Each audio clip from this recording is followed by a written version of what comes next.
What's up guys, Shawnee Dogs here, and in this video I'm going to tell you everything that you need to know about the new update in Infinite Warfare, new weapons, patch notes, new weapons, customization items, and of course, new weapons. This update was completely unexpected. This was the last week of the Days of Summer event, and everyone was already like, oh man, the last 2 or 3 weeks, they suck. We got the Volk Retro, which wasn't even a real AK-47 remake, the model Limbos, which didn't bring anything to the table, and the Proteus Ice, which wasn't even a very good weapon to begin with. But now Infinity Ward, I guess they're stepping up their game. Even the contract rewards for this week are not that bad. You get 15,000 mission team XP for the Wolverines, which, I mean, that doesn't mean anything, but it also gives you 50 keys, which I'll take keys anytime I can get them. And the update itself was pretty big. It changed the version number for Infinite Warfare. We are now on 1.18, and I'm going to let you guys in on all the details.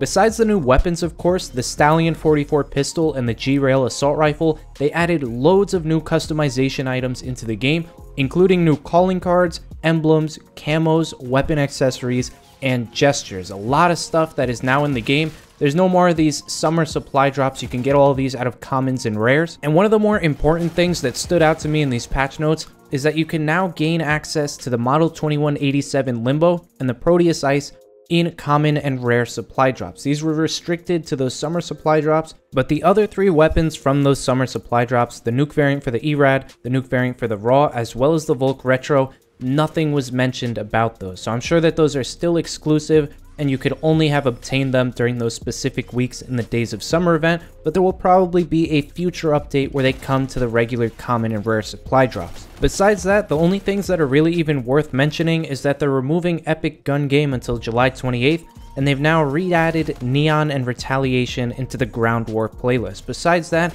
there are very minor changes. Like, I'll give you one for example.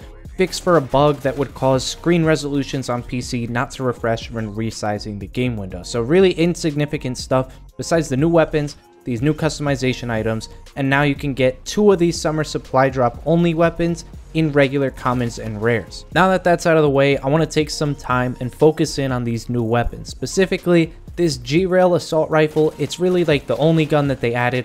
The pistol's pretty decent, but it's a secondary weapon. So I'm going to talk about this G-Rail, and this gameplay that you're seeing right now, this is with the epic variant for the weapon, which I did not manage to get myself. So I want to give a huge shout out to Expert Plays. I will leave his link down below in the description. He let me jump on his account for a few games so I could have a good gameplay to show you guys. I gotta thank him for that. And this variant completely changes the weapon. If you look at the name of just the normal weapon itself, it is called the G-Rail V1. And this epic variant is the G-Rail V4. The significance, if you haven't seen it by now, it changes this into a 4-round burst weapon when the regular one shoots 1 bullet at a time. After using the base weapon and this epic variant for some time, I can tell you that the epic variant is 100 times better than the base version. If you notice, a lot of the kills that I'm getting are with 1 burst. When you aim down the sight with this weapon, it charges it up before you take your first shot, and it will give that first burst a little bit more power. And if you charge it up completely, at least with this epic variant, this is what one of the traits does,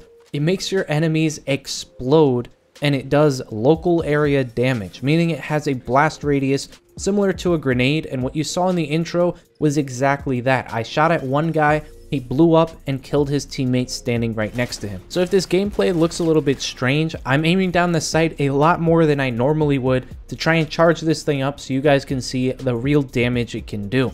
In this full-length match, I only got that area damage to kill another enemy twice, and I can tell you it does not do all that much damage, because there was also a point where I blew up an enemy and it did damage to me because I was standing pretty close to him. I was at full health, standing around 2 feet from the enemy when he blew up, so I could be wrong, but it looks as though it only does around 50% damage or so. Another insight I want to give you guys, I used this gun for quite a while.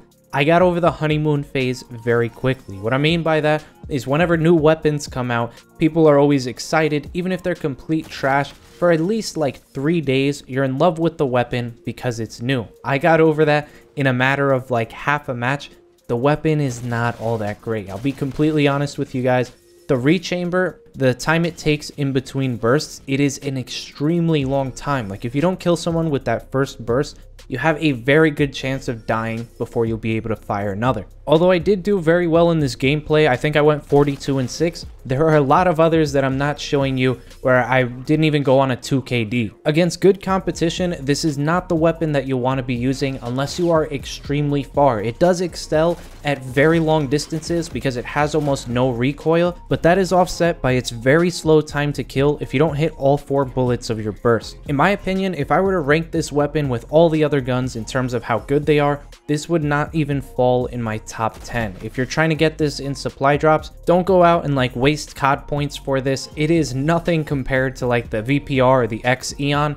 It is just not on the same level. The one redeeming quality about this weapon, and it doesn't really even work for this epic variant, you saw right there, that's one of the moments where I took damage from an enemy that blew up. But when you are using the base version and you charge up your shot completely, if the enemy is within 15 feet of you and you hit them with that charged up shot, it will insta-kill them no matter what. Even if they are at full health, they will drop dead instantly. If they are past around 15 feet, like the distance between the windows in Mayday, it will still do a significant amount of damage, like enough so that your next non-charged shot will drop the enemy. The whole reason I'm mentioning this is you'll soon realize that the weapon is a camp gun. It is very similar to like the Shiva in Black Ops 3. At short range, you're gonna get destroyed, but if you manage to charge a shot, you know where your enemy is at, you hit that one bullet, you will kill them instantly. So the G-Rail is very, very fun to use, but on a competitive level, trying to get really good gameplays with this thing, that is not where it excels. Moving on to the Stallion 44, it is worth mentioning that I did not manage to get my hands on the epic variant for this weapon,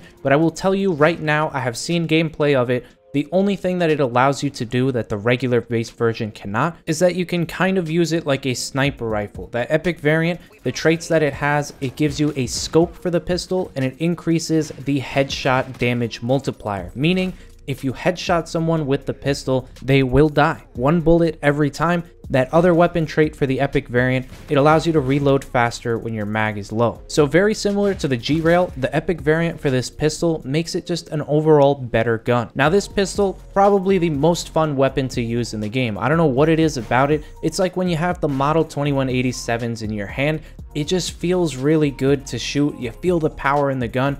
The same thing goes for this pistol. It is a 2-shot kill. However, the distance that I was just at from this enemy that I got a hit marker on, it probably would have been a 3-shot kill. It does fall off after a bit of distance, and the aim assist is also pretty low for this thing. Like, you won't be sniping people across the map. I found it pretty difficult. I couldn't really even get an insane gameplay with this thing. It only holds 6 bullets, but those bullets are very, very strong. I would say this is a great secondary to have. Like, if you shoot someone, you get like 30% of their health down at least. Switching to this pistol will allow you to get a 1-shot kill on them. But as you'll see in this gameplay, a lot of the times that I die, I am able to shoot my enemy once, but it is pretty difficult to nail at least 2 out of those 6 shots. And it also takes multi-kills out of the equation. Even if you hit all of your bullets, you're only going to kill 3 people if they're all at full health. I think they did a really good job with this weapon, being that it is fairly balanced. Even though it has an insane amount of power, it's hard to translate that into kills with the low ammo capacity and the slow firing. Even at point blank range, I mentioned this before, although the epic variant will net you a 1-shot kill with the headshot, all the other variants will not. So although it is a pretty decent upgrade to just the base pistol, I would still say this is not worth going out of your way in the supply drop system to try and get. The base version is still very, very strong, and the only downside is you're not going to have that scope or the insta-kill headshots. So that pretty much sums it up for this update. It was a crazy day. I had my video already made for the day, and they go ahead and drop new weapons on us. So I will be releasing that video tomorrow. It is your top 10 clips of the week, and the clips are absolutely amazing. In that video, I will also announce the winner for this week from the notification squad that I will be getting a live CAM NUKE for on the channel. So definitely stay tuned for that. And I really hope you guys enjoyed this video, or it at least made your decision easier if you want to go ahead and try to get these epic variants. But that is going to wrap it up for this one. If you guys did enjoy, please be sure to drop a like, comment down below with any thoughts or questions you may have. And as always, subscribe to the channel if you guys are brand new for some more great videos, and I'll see you in the next one. Peace.